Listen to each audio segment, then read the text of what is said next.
This video is intended to provide general guidance for basic equipment operation.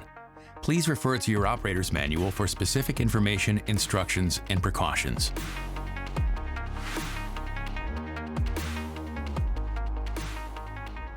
Hi, I'm Ryan, and with me I have Bo. We're from the Technical Support Center, and we're going to talk about an SVL75 regeneration systems today.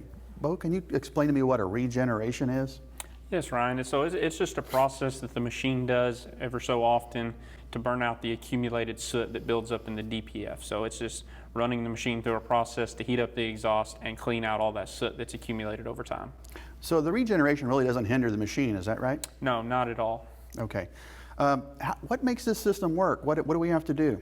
So all we're really going to have to do from an operator standpoint is when we see that regen indicator light come on, we're just going to keep working the machine normally. We don't need to do anything necessarily from an input standpoint. We just want to work the machine as we would normally, and it should continue through the process.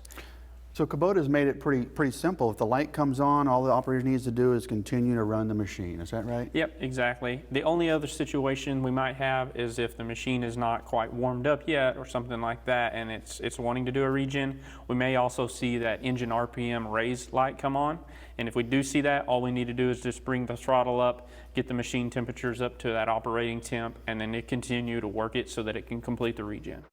So the takeaway there is thinking it's not really the RPM, it's just the RPM helps get the heat up to make that regen work. Exactly. So it takes heat to complete the regeneration. Is there anything else that the operator would use on this machine to make that process work?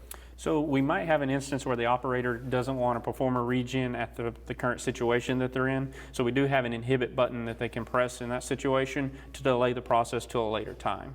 The only thing there is just to remember we want to use that sparingly as possible because the machine still needs to do the process at some point. So we don't want to overuse that, or we might have another service issue come up later on.